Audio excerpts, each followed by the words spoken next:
बिस्मिल्लाहिर्रहमानिर्रहीम। अस्सलाम वालेकुम डियर व्यूअर्स। माइंड ग्रूमर्स के प्रोग्राम रियलिटी टॉक के साथ Aurangzeb Sohrawardi. Again a very informative topic, a very very respectable guest. Topic है हमारा तालीम से मुतल्लिक, innovative education in modern digital era. और इसके लिए हमारे साथ बातचीत करेंगी आज एक बहुत ही एक्सपीरियंस्ड, बहुत ही qualified academician, educationist Rafia Mudassir साहिबा। राफिया साहिबा, बहुत शुक्रिया आपका and welcome to the program. Thank you so very much. अस्सलाम वालेकुम एवरीवन।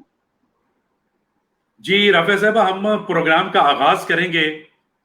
पहले तो आप थोड़ा सा हमें ब्रीफ कीजिए आपकी अपनी एजुकेशनल बैकग्राउंड, और उसके बाद आप जिन इदारों को रन कर रही हैं उसमें जो प्रोजेक्ट्स चल रहे हैं उसके बारे में आगाह कीजिए ताकि लोगों को अंदाजा हो कि आप क्या काम कर रही हैं। मैंने अपने तालीमी सफर का आगाज जो किया है वो 1995 में किया है from army public school Karachi.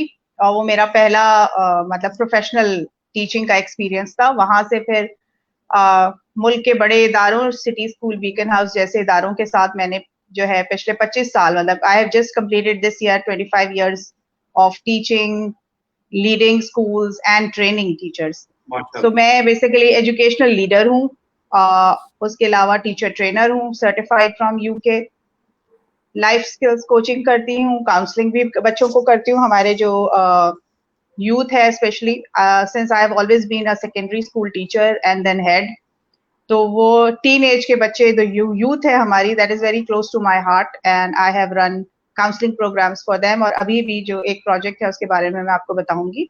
2 साल, तकरीबन 3 साल पहले मैंने अपनी जॉब को छोड़ा बिकॉज मुझे लग रहा था कि तालीम में जो है गैप्स हैं। गैप्स इन द सेंस के एकेडमिया और इंडस्ट्री के हवाले से गैप्स थे कि हमारे बच्चे जा रहे हैं यूनिवर्सिटी से पास होके, तो इंडस्ट्री कहती है कि आपके पास ये स्किल्स नहीं हैं, और यूनिवर्सिटी कहती है कि हमने तो डिग्री दे दी और हमने तो सबसे अच्छे कोर्सेज पढ़ा दिए और क्वालिफाई कर दिया, आपको इंजीनियर बना दिया, आपको डॉक्टर बना दिया, आपको जो भी बच्चे सनद लेके निकलते हैं। तो वो गैप्स को देखते हुए फिर मेरे अपने बच्चे जो है उस लेवल में आ रहे थे जहां वो करियर चॉइस क्लास 8-9 में जब बच्चे आ जाते हैं तो they choose subjects where they actually are deciding on their careers. तो वो वाला मौका था जहां ये चीज मुझे एज अ पेरेंट बहुत ज्यादा फील हुई, और मैंने फिर नौकरी छोड़ी और नूरुल हुदा एजुकेशन को लॉन्च किया। नूरुल हुदा एजुकेशन पहले तो ज़ाहिर है अपने बच्चे, अपने फैमिली के बच्चे और जहां मैं रहती हूँ उस जगह के बच्चों को मैं डील करती रही हूँ। उसके बाद सबने कहा कि आप इस अपना सारा एक्सपीरियंस सबके साथ शेयर करें। So that is how Noorul Huda education was launched. So उसमें जो उसके अंडर जो प्रोजेक्ट्स हैं, एक तो टीचर्स ट्रेनिंग है, हेड्स ट्रेनिंग का प्रोजेक्ट है कि टीचर्स और हेड्स को, आवाज मेरी नहीं आ रही सही आपको? जी प्लीज आप बात करती रहिए प्लीज। अच्छा, आई थॉट कि मेरी आवाज नहीं आ रही। सो टीचर्स ट्रेनिंग और हेड्स ट्रेनिंग, तो ये तो मेरा फोटे है, इसके लिए मैं क्वालिफाइड हूँ, सर्टिफाइड हूँ एज अ ट्रेनर। और उसके बाद फिर जो दूसरे प्रोजेक्ट्स कर रही हूँ वो I am a counsellor also, because psychology का मेरा बैकग्राउंड है एंड स्टूडेंट काउंसलिंग प्रोग्राम्स मैं करती रही हूँ, उस पर रिसर्च भी की है और उस पर एक काउंसलिंग प्रोग्राम स्कूल्स के लिए, सीनियर स्कूल्स के लिए, स्पेशली हाई स्कूल्स के लिए डेवलप किया है, जो कि मैंने खुद 10 ब्रांचेस में रन किया, 10 मुख्तलिफ स्कूलों में, और उसका अब मैं वो शेयर करती हूँ सबसे। उसके अलावा हमने यूथ लीडरशिप प्रोग्राम लॉन्च किया है। I believe each one of us is a leader, और उसको सिर्फ ग्रूम करने की, कुछ लोगों को तो सिर्फ आपने रास्ता दिखाना होता है, उनकी प्रॉब्लम्स को सुनते हुए तो they get on their path and they move ahead and they succeed. कुछ लोगों को पुश चाहिए होती है, काउंसलिंग चाहिए होती है। So each one of us is a leader, and I believe that, and I look at strengths of people and I help them achieve what they want to achieve and what they should be actually. Sometimes potential teachers को नजर आ रहा होता है, parents को नजर आ रहा होता है, बच्चों को खुद नजर नहीं आ रहा होता अपने अंदर। तो ये हमारा काम है बहैसियत वालिदैन और टीचर्स के, हम अपने बच्चों को वो अपॉर्चुनिटीज दें, उनको वो गाइडेंस दें कि वो बन सकें जिसके लिए उनको अल्लाह ताला ने पैदा किया है।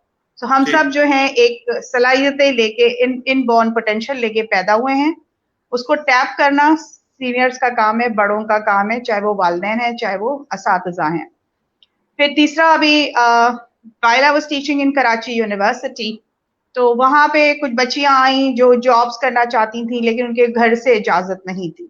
फिर हमने विमेन लीडरशिप प्रोग्राम लॉन्च किया कि उनकी जो भी सलाहियतें, कोई आर्टिस्ट है, कोई आर्ट्स एंड क्राफ्ट्स में अच्छा है, कोई कंप्यूटर स्टडीज की जो है सनद लेके निकला है, अब she wants to work as a freelancer, so उन बच्चियों को गाइड करने के लिए we launched women leadership program and we now have a women finishing school के। और भी जो जो गैप्स हैं, मतलब पहले तो होता था ना कि basic skills, life skills school में ही सीख के निकलते थे। जैसे मैं एक हबीबियन हूँ, तो मैंने 5 सालों में अपने सेकेंडरी स्कूल के 5 डिफरेंट स्किल्स सीखे जिन्होंने मुझे बहुत हेल्प किया। तो ये That's great. स्किल्स जो है अब स्कूलों में लाइफ स्किल्स के जो तालीम खत्म कर दी गई है उसकी वजह से भी बहुत सारे मसाइल हैं कि बच्चियों की शादी होती है तो भाई खाना पकाना नहीं आता या बेसिक छोटी छोटी चीजें नहीं आ रही होती। तो that is why we have launch this finishing school for boys and girls both and ये वो प्रोजेक्ट्स हैं जो मैं कर रही हूँ इस वक्त। ठीक, दैट्स ग्रेट। बहुत ही इंटरेस्टिंग, बहुत इंफॉर्मेटिव बातें आपने की। अब हम चलिए आ जाते हैं कि जो बहुत ज्यादा डिस्कशन में पॉइंट आता है लेकिन कोई भी पहला कदम उठाने में शायद कामयाब नहीं हो रहा, और वो ये है कि अर्ली चाइल्डहुड जो एजुकेशन है प्राइमरी और सेकेंडरी लेवल पे, उस पे किस तरह का सिलेबस रखा जाए कि जो पर्सनालिटी को भी डेवलप करे। और अभी तक अगर ये काम नहीं हो सका सिलेबस, एक यूनिफाइड सिलेबस बनाने का, आपके ख्याल में इसकी क्या वजूहात हैं, क्या प्रॉब्लम्स हैं, क्यों अभी तक हम तालीमी निसाब को बेहतर नहीं बना सके? औरंगजेब, उसकी वजह मुख्तलिफ तालीमी निज़ाम है जो पाकिस्तान में चल रहे हैं, लेकिन मेन प्रॉब्लम ये है कि ये भी एक स्टेटस सिंबल बन गया है कि मैंने अपने बच्चे को फला फला मॉन्टेसरी में या अर्ली ईयर स्कूल में दाखिल करा दिया है, उस स्कूल की फीस इतनी है। The issue is कि वही बात, and the women leadership program actually talks about motherhood also, कि वो माँ की गोद पहली दरसगाह है बच्चे की। और मैं समझती हूँ कि 6 साल 7 साल तक जो वो कहा जाता है ना, नमाज ही बच्चे को 7 साल बाद तलकीन करना शुरू करो और थोड़ी सख्ती करो उस पर कि पढ़े। सो द इशू इज कि ये जो बेसिक स्किल्स हैं जो बच्चे ने उठना बैठना, मैनर्स, वैल्यूज जो सीखनी है वो घर से सीखता है। अब ये एक फैशन बन गया है, तो उसमें बात ये है कि कुछ लोग बिलीव करते हैं मारिया मोंटेसरी मेथड पे, कुछ लोग जाते हैं एक्टिविटी बेस्ड लर्निंग की बात हो रही होती है, कुछ लोग उसका मुरब्बा बना के जो है उन्होंने स्कूल्स चला रहे हैं। And the latest is Reggio Emilia which is being taught in some elite schools जिन्होंने रीगो एमिलिया को जो है अडॉप्ट किया है। असल चीज ये है कि ये वाला जो पीरियड है इसमें most important is the play based learning is what actually teaches children different things and बच्चे जो हैं उससे सीख के बड़े होते हैं। तो ये वाला जो पीरियड है बेसिकली बच्चों को बेसिक उठना बैठना, manners, etiquettes and how to share. 3 साल का बच्चा अपना खिलौना शेयर नहीं करता, तो उसको स्कूल में जाके ये शेयरिंग आ जाती है। तो ये शेयरिंग हम पहले जो थी हमारी जॉइंट फैमिलीज होती थी, तो ये बच्चे जो हैं बड़ों से अम्मा बस नहीं है तो चचा चची ने बता दिया, पुप्पी ने बता दिया, दादा दादा दादी ने बता दिया। तो अब हमारी जॉइंट फैमिलीज भी नहीं है, तो ये बच्चों की जो तरबियत कम हो गई है, तो इसकी वजह से ये आपको अर्ली ईयर्स स्कूल और उसकी जरूरत होती है। तो मैं इसमें वही बात कहूंगी कि कोई भी जो है वो एक अप्रोच कंप्लीट नहीं है। सो जो भी इसका करिकुलम बनाए उसको बच्चों की नफ्सियात को देखते हुए कि उस एज ग्रुप का बच्चा जो है उसकी डेवलपमेंटल स्टेज क्या है और उसकी जरूरत क्या है, नीड क्या है उस बच्चे की in terms of learning. So according to that होना चाहिए, ना कि ये कि मुझे याद है कि मैं अपनी बच्ची के स्कूल में मुझे जाके, हालांकि एक बहुत बड़ा इदारा था जहाँ पे मेरी बच्ची उसमें पढ़ रही थी नर्सरी क्लास में, तो टीचर का नोट आया कि लिखती नहीं है। So I went to her and I told her कि देखें हर बच्चे की जो फाइन मोटर डेवलपमेंट है वो अलग अलग होती है, कुछ बच्चे जल्दी डेवलप कर लेते हैं, कुछ बच्चों को टाइम लगता है। If you will force her to write, her fine motors will be damaged। तो आप सोचें जो हमारे छोटे बच्चों के इदारे हैं उसमें ट्रेन्ड टीचर्स नहीं होते, very less there are Montessori directors. Young लड़कियों को रख लेते हैं, तो आप सोचें ना बच्चों के लिए कितना ये वो है। अब मैं तो एक एजुकेटेड पेरेंट हूँ, एजुकेशन से वाबस्ता हूँ, तो मुझे तो पता था, मैंने जाके टीचर को समझा दिया। लेकिन दूसरी माएँ जो इतनी पढ़ी लिखी नहीं है या जिस घर से बच्चा अगर आ रहा है, तो आप सोचें कि ये कितना डैमेजिंग है। So early year schooling parents should select very carefully और दूसरी बात ये है कि घर में अगर कर लें तो बहुत अच्छा है। अगर माँ पढ़ी लिखी है तो ये बेसिक चीजें माँ घर में खुद सिखा सकती है, और बच्चे को आप केजी क्लास में आई थिंक एडमिट कराना चाहिए। ये प्ले ग्रुप, अर्ली ईयर्स, अब तो 1.5 साल से बच्चों को लेना शुरू कर दिया डे केयर के नाम पे।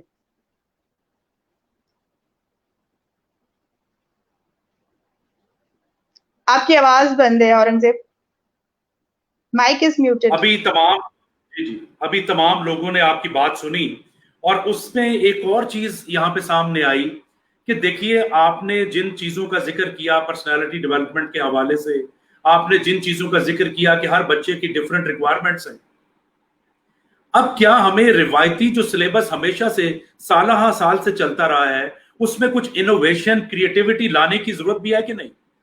क्या वही डिजिटल एरा में इस वक्त जो बच्चे हैं, बिल्कुल जो कि उस पर जरा काइंडली गाइड कीजिए।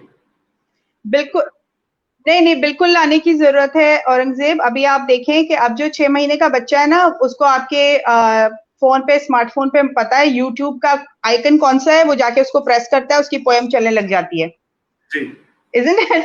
तो आप सोचें कि हमारे बच्चे डिजिटल नेटिव्स है, हम लोग जो हैं वो डिजिटल इमिग्रेंट्स हैं, हमने सीख के हम डिजिटल उसमें आए हैं।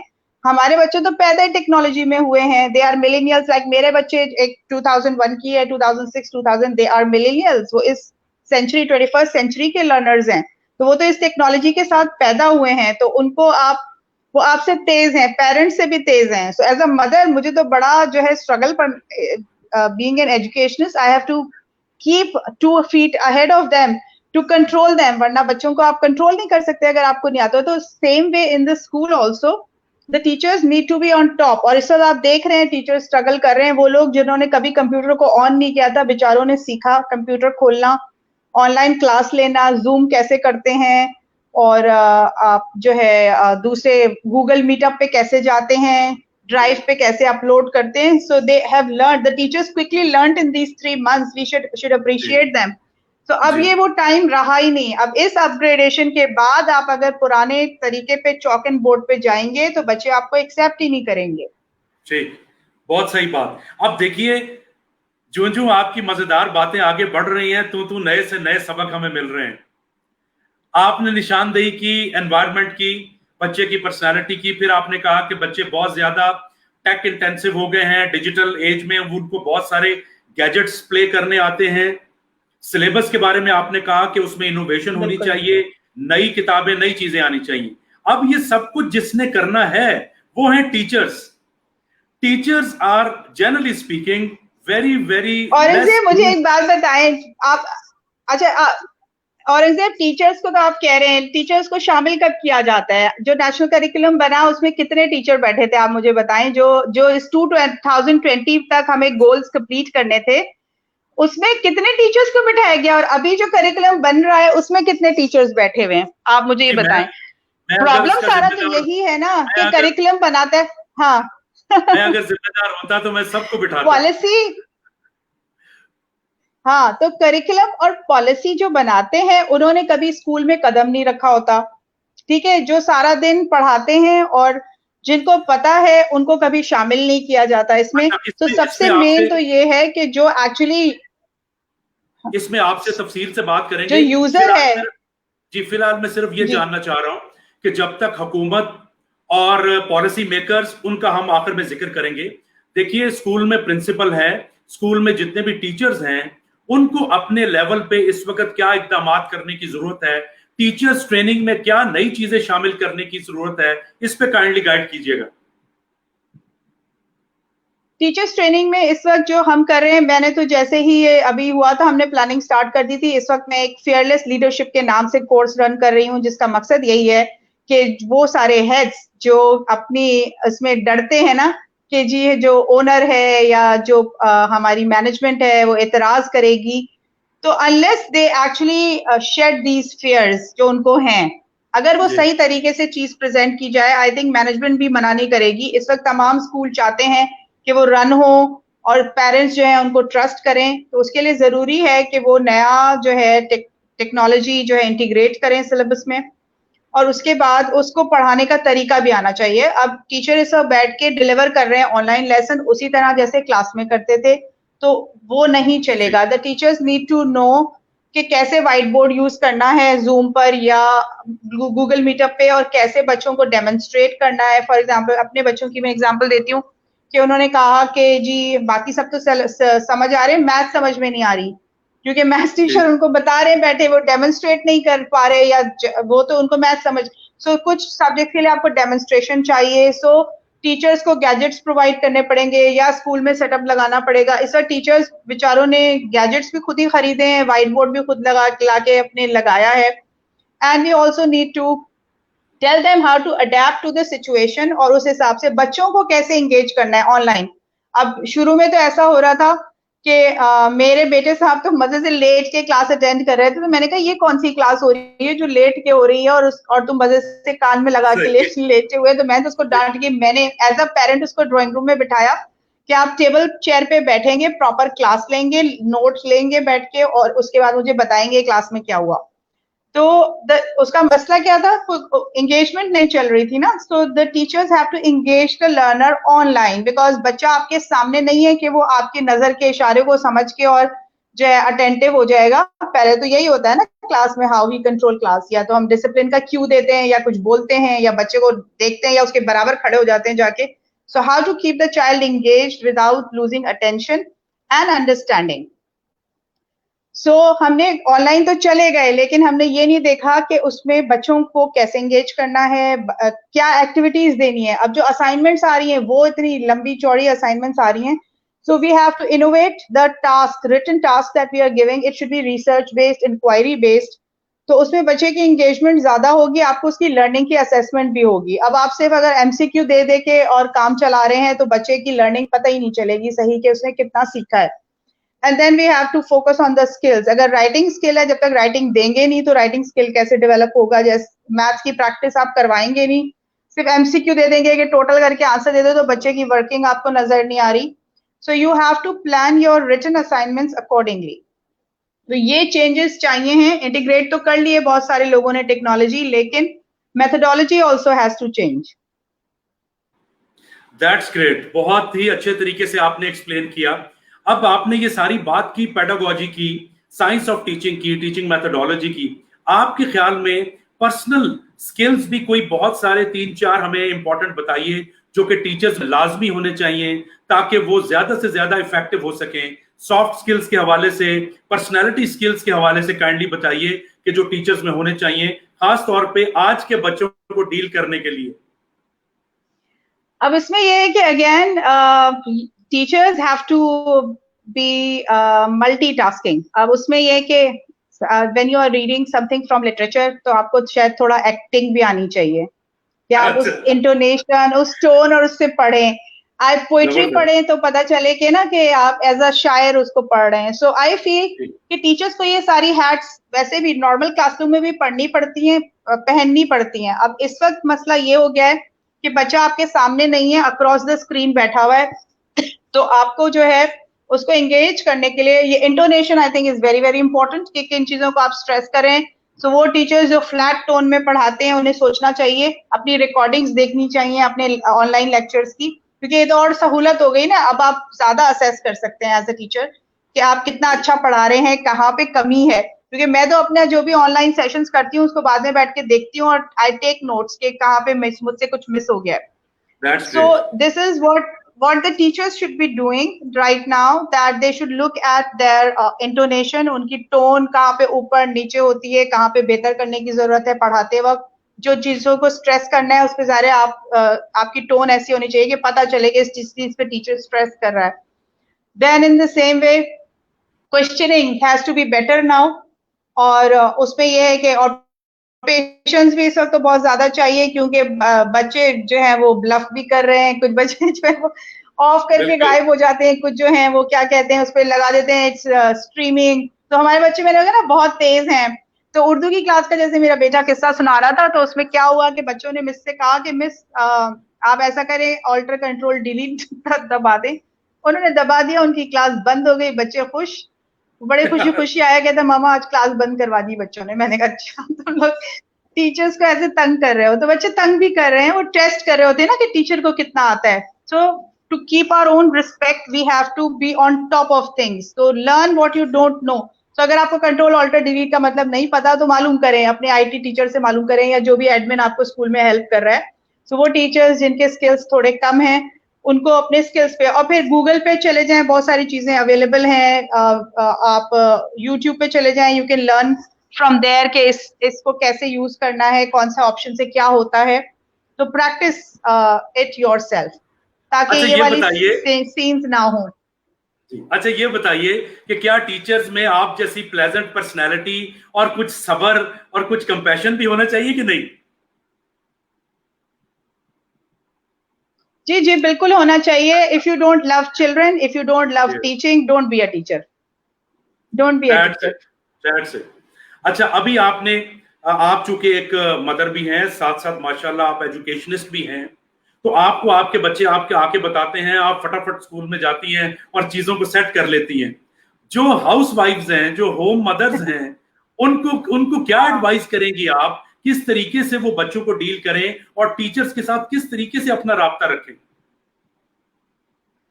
देखिए, इस वक्त तो राब्ता बहुत आसान हुआ है ना, क्योंकि सब ऑनलाइन है. तो बच्चों को जैसे ईमेल आती है तो असाइनमेंट पता चल जाता है. मेरे बेटा नहीं बता रहा था, मैंने उसकी हेड को ईमेल डाल दी. मैंने कहा भाई आप मुझे भी सीसी कर दिया करें, सो आई नो एग्जैक्टली क्या काम मिला है, क्योंकि मुझे तो वो कहते हैं कोई काम ही नहीं मिला, एंड मुझे पता है आप काम दे रहे होंगे.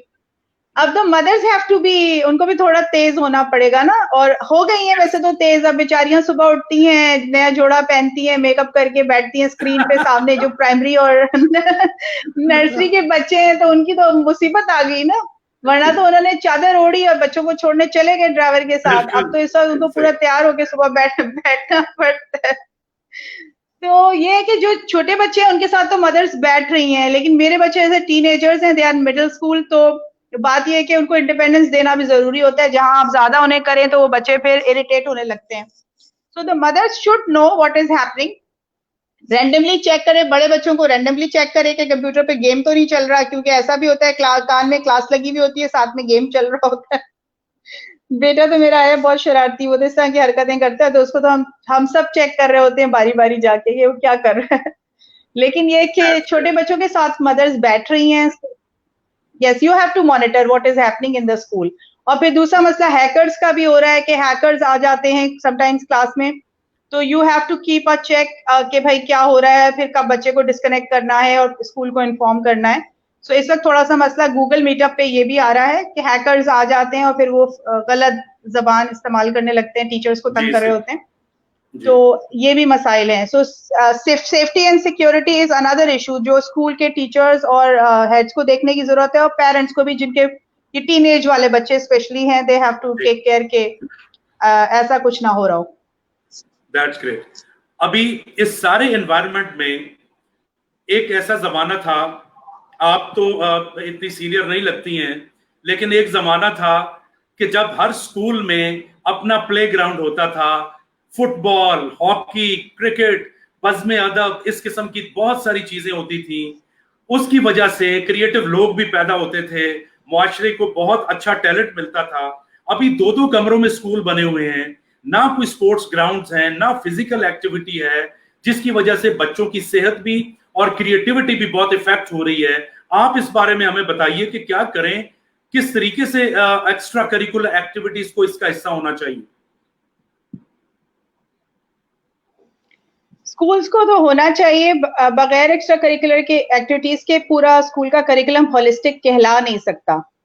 हमने भी, मैंने जैसे आपको बताया, मैंने भी हबीब से पढ़ा है, तो हमारे तो ग्राउंड्स थे, हम स्पोर्ट्स क्या भी पार्ट थे. उसके अलावा हमारी क्लब्स होते थे, आफ्टर स्कूल क्लब्स होते थे. तो I participated, I told you 5 साल में मैंने 5 चीजें सीखी. तो अभी जो बच्चे पाकिस्तान की हॉकी टीम में और दूसरी टीमों में मैक्सिमम हबीब के बच्चे जो है ना वो जाते थे. जी बिल्कुल, हबीब तो अभी भी, हबीब बॉयज में ये सारी चीजें हैं, और हबीब गर्ल्स में भी मतलब ये कि I represented my school for the district, जो वॉलीबॉल और नेटबॉल और ये चैंपियनशिप्स होती थी गर्ल्स की. Great. So I have been a sports person because of my school. आप जरा मेरे बच्चों ने हाँ पढ़ा है बिकॉज ऑफ द सिचुएशन. जी जी पानी पी लीजिए सर. जी जी. हमारे जो बच्चे हैं, जी मैंने अभी लिया है अकाउंट। मेरे बच्चे जिन स्कूल में पढ़े हैं उसमें उस वक्त कराची के जो हालात थे, तो हमें ये था कि स्कूल बच्चे जो हैं करीबी स्कूल में हों, घर से करीब। तो वो फिर हमारे पास चॉइस नहीं थी कि बच्चे को जो है ऐसे स्कूल में भेजा जाए जिसमें ग्राउंड हो। लेकिन ये है कि स्कूल वाले जो मोहल्ले की ग्राउंड है या कोई भी कम्युनिटी सेंटर है, वहां पे इस तरह के प्रोग्राम्स बच्चों के लिए अपॉर्चुनिटीज प्रोवाइड कर सकते हैं, अगर वो छोटे स्कूल हैं और उनके अपना फैसिलिटी नहीं है। तो ये स्कूल के एक्चुअली हेड पे होता है, उसका क्या विजन है एजुकेशन का, उसका क्या विजन है स्टूडेंट डेवलपमेंट का। तो उसके अकॉर्डिंग अगर वो एक होलिस्टिक प्लान बनाती हैं जिसमें एक्स्ट्रा करिकुलर एक्टिविटीज को इम्पोर्टेंस दी जाती है, तो वो जरूर फिर ऑर्गेनाइज करते हैं, बाहर जाके भी करते हैं स्कूल से। तो it depends basically on the school head and the owner of the school कि क्या बजट है और क्या वो प्लान कर रहे हैं। जी, लेकिन आपके ख्याल में extra curricular activities, physical activities की कमी की वजह से भी बच्चे प्रॉब्लम्स का शिकार हैं और ये ज्यादा होनी चाहिए? बिल्कुल बिल्कुल होनी चाहिए। आप देखें ना, जैसे पंजाब में है, उधर ये जो इंटरसिटी ट्रेवल्स है, बच्चे टूर्स पे बहुत चले जाते हैं, जबकि ये फैसिलिटी सिंध में स्कूलों को नहीं है। तो सिंध से जब टीमें खेलने जाती थी फॉर रीजनल चैंपियनशिप्स, तो हमारे बच्चे तो स्टेमिना में ही जो है खत्म हो जाते हैं, थोड़ा सा भाग के थक के बैठ जाते हैं, बिकॉज वो भागे तो उन्होंने स्टेमिना, जबकि पंजाब का बच्चा जो है वो आगे होता है स्टेमिना में। सो ये चीज है, ये फर्क है, बिकॉज उनको ये है कि आप पंजाब से बच्चे जो है नॉर्दर्न एरियाज भी इजीली चले जाते हैं, मरी चले गए, नहीं तो साहबाद तक चले गए घूमने। तो ये कि स्टूडेंट्स को ये सारी चीजें भी जरूरी हैं। The fun of learning, not as copy pencil learning, किताब कॉपी सामने रख के पढ़ाई नहीं, सिर्फ ये जो लर्निंग है through experiences, it is equally important for holistic development of personality. अच्छा, आप एक मदर के तौर पे, एक बाशऊर माँ के तौर पे और एक सीजन टीचर के तौर पे अपनी क्लास के बच्चों के और अपने बच्चों के एक्स्ट्रा ऑर्डिनरी मोबाइल यूजेज को किस तरह कंट्रोल करती हैं? क्या आप उन्हें कोई डिफरेंट टास्क देती हैं ताकि उनकी तवज्जो हटे, या उनसे मुख्तलिफ काम करवाती हैं, या ये आपके लिए भी बहुत बड़ा मसला बन चुका है? ये इस वक्त तो बहुत बड़ा चैलेंज बन गया है, क्योंकि बच्चों का बहाना यही है कि स्कूल से असाइनमेंट मिला हुआ है। पहले तो हमारा टाइम टेबल था कि भाई आपको 2 घंटे के लिए मिलेगा आईपैड और लैपटॉप, तो वो 2 घंटे गेम खेलने के लिए बच्चे ले जाते थे। अब तो सारा दिन आईपैड और लैपटॉप और गैजेट्स के ऊपर है। सो उसमें कुछ चीजें सही भी हैं, जैसे मैंने आपको बताया कि बहुत ज्यादा एक्सटेंसिव असाइनमेंट्स टीचर्स दे रहे थे, तो that also as a parent I had to tell the school के भाई जिस तरह के असाइनमेंट्स हैं, these are too many and they are not getting as much learning as should be. तो ऐसी असाइनमेंट दें जिसमें बच्चे के पास एक हफ्ता हो, वो रिसर्च करे, वो अपने सोच के फिर लिखे, सवालात ऐसे बनाएं। सो वो गाइडेंस कभी कभी टीचर्स को देना पड़ता है। अब in this case since I am a trainer तो मैं कर लेती हूँ, लेकिन ये कि दूसरे पेरेंट्स को भी देखना चाहिए कि किस किस्म की असाइनमेंट मिल रही है, बच्चे की जो कॉन्सेप्चुअल टीचिंग है उसको समझ आ रहा है नहीं आ रहा है, और स्कूल से राब्ते में रहना चाहिए। लेकिन ये है कि मोबाइल का यही तरीकाकार है कि टाइम टेबल होना चाहिए। मेरा तो ये कि जब से बच्चे थोड़े बाशऊर हुए हैं, बड़ी क्लासेस में आए, क्लास 6 ऑनवर्ड्स, मैंने उनको नहीं खुद टाइम टेबल दिया, अपने बच्चों से कहा अपना टाइम टेबल बना के दो, और उसके बाद फिर मैं वो तो टाइम टेबल लेके खड़ी हो जाती हूँ कि ये टाइम टेबल था, अब तुम इस वक्त क्यों खेल रहे हो? टाइम टेबल के मुताबिक 5 से 6 खेलना था, तो 6:05 पे आप स्टिल मोबाइल पे क्यों हैं? So this negotiation, parents और स्कूल में भी हम ऐसे ही करते हैं, as teachers we involve students in making classroom rules. So this is very very important. जब आप बच्चे को अकाउंटेबल बनाते हैं अपने एक्शंस के लिए, तभी वो रिस्पॉन्सिबिलिटी लेता है। अगर आप इम्पोज करते रहते हैं तो फिर एक तरह का कॉन्फ्लिक्ट बच्चों में और पेरेंट्स में डेवलप होना शुरू हो जाता है।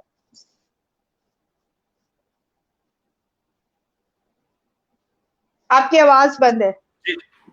अभी हम चूंकि प्रोग्राम के इख्तिताम की तरफ बढ़ रहे हैं मैम, तो मैं जानना चाहूंगा, जो बात आपने शुरू में की थी कि जब भी कोई करिकुलम डिजाइन किया जाता है, कोई एजुकेशन की मीटिंग होती है, टीचर्स को कम से कम इन्वॉल्व किया जाता है। हुकूमती लेवल पे, पॉलिसी मेकर्स के लेवल पे आप क्या सजेस्ट करना चाहेंगी जिससे हमारे तालीमी निजाम में बेहतरी आए? पहली बात तो ये है कि औरंगजेब, ये बहुत मुश्किल काम इसलिए है कि ना तो बहुत सारे स्कूल्स हमारे जो हैं रजिस्टर्ड हैं, ना टीचर्स रजिस्टर्ड हैं। आप ये देखें कि जो गवर्नमेंट इदारे के टीचर्स हैं सिर्फ वो रजिस्टर्ड हैं, वो बीएड एमएड करके आ रहे होते हैं।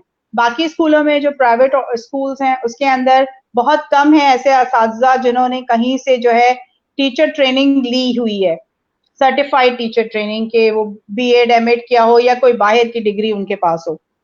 और जो ट्रेनिंग से कुछ इदारे इसमें आगे हैं, जो मैंने जिन इदारों के साथ मैंने काम किया उनके अपने टीचर डेवलपमेंट डिपार्टमेंट्स हैं, तो बाकायदा वो बाहर की यूनिवर्सिटीज से, ब्रिटिश काउंसिल से उनके साथ ट्रेनिंग करते हैं। सबसे बड़ा तो ये है, इसी वजह से शायद जो टीचर्स अच्छे हैं उनका पता भी नहीं चलता ना कि कुछ टीचर्स बाय डिफॉल्ट बहुत अच्छे टीचर्स होते हैं, ट्रेनिंग भी उन्होंने ली होती, उनके अंदर टीचिंग स्किल्स इतने अच्छे होते हैं कि उनका स्टूडेंट से रैपो भी अच्छा होता है, सब्जेक्ट की समझ भी बहुत अच्छी होती है, उसको पढ़ाने का तरीका भी इतना अच्छा होता है कि वो बच्चे उनको याद करते हैं एज गुड टीचर्स।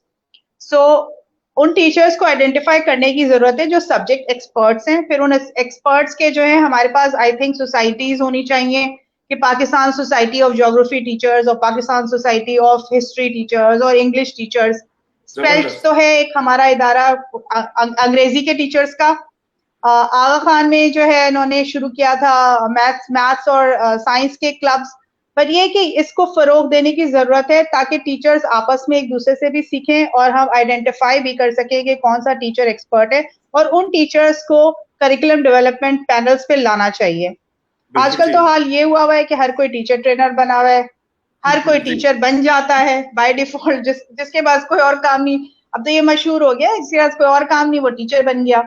और टीचर ट्रेनर की भी भरमार है, मोटिवेशनल स्पीकर्स की भरमार है, इस वक्त हर कोई बना हुआ है।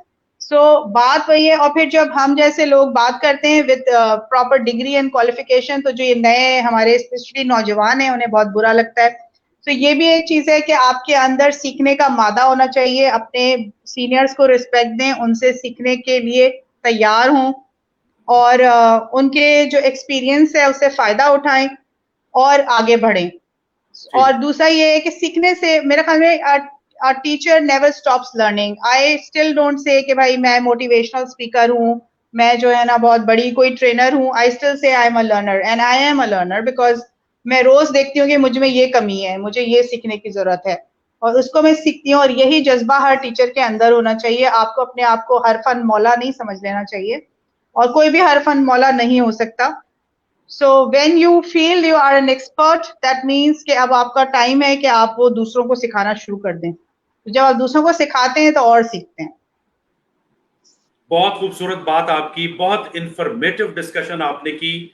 अब प्रोग्राम के इख्तिताम पे मैं चाहूंगा कि एक मैसेज आप दीजिए टीचर्स और प्रिंसिपल्स ऑफ स्कूल्स के लिए, और दूसरा मैसेज दीजिए पेरेंट्स के लिए, स्पेशली माओं के लिए, कि वो किस तरीके से बच्चों को एजुकेशन को मैनेज कर सकते हैं।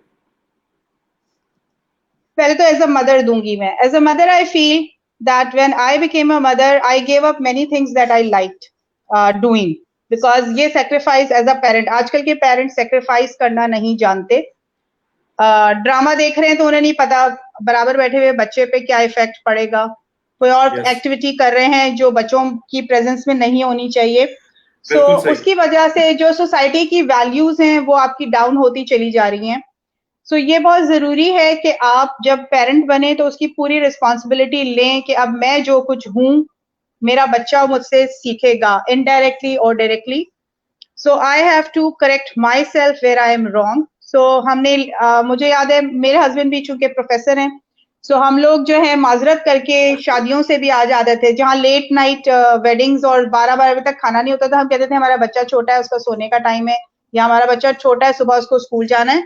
हम खाना घर आके खा लेते थे, माजरत करके आ जाते थे। लोगों ने बुरा भी मनाया, लेकिन कुछ अरसे बाद उनको समझ आ गई कि ये बहुत अच्छी इनकी सोच है, ये अपने बच्चे का भला कर रहे हैं और अब दूसरे लोग भी इसको फॉलो करते हैं।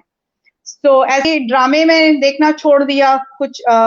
वैसे भी I don't like Indian soaps. हमारी मदर्स जो इंडियन सोप्स बहुत देखती हैं, शौक से देखती हैं।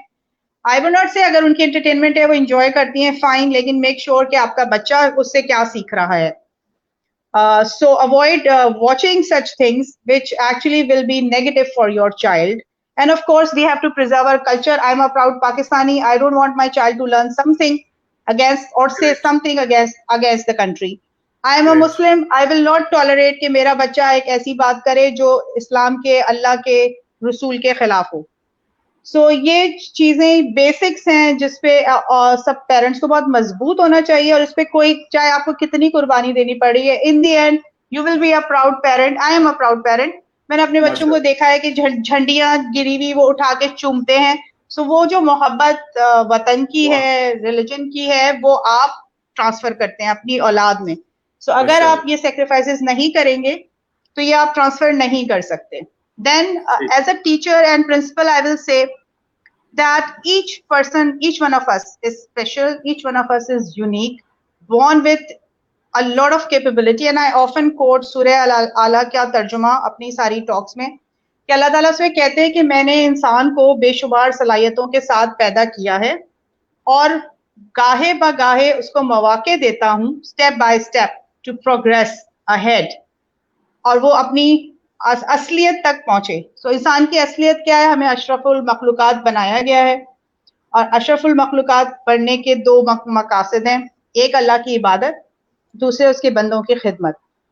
जब आप इस पे पहुंच जाते हैं तब आप इंसानियत की मेराज पे पहुंच जाते हैं, और यही जो है सिखाने के लिए we have to bring out the best in our children. तो as teachers, as principals, don't look at students के ये बच्चे में ये कमी है, ये कमी है. Look at the strengths. When you play with the strengths, when you help them strengthen themselves on what they are born with, good abilities, तो ऑटोमेटिकली जो उनकी बच्चों की वीकनेस होती है, कुछ कमी होती है, वो ओवरकम होना शुरू हो जाती है।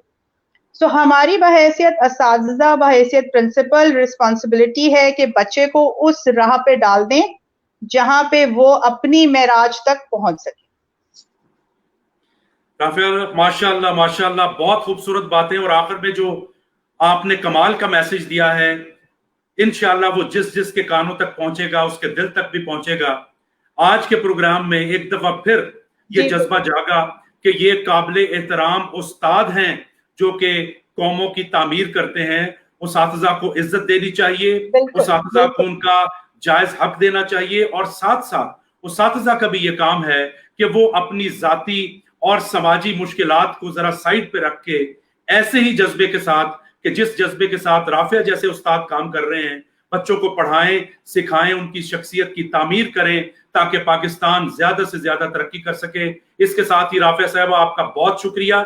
हम प्रोग्राम का इख्तिताम इस दुआ से करते हैं कि अल्लाह ताला हमारे वतन को मजीद तरक्की अता करे, इसको हर किस्म के दुश्मनों से महफूज रखे। पाकिस्तान जिंदाबाद। पाकिस्तान जिंदाबाद।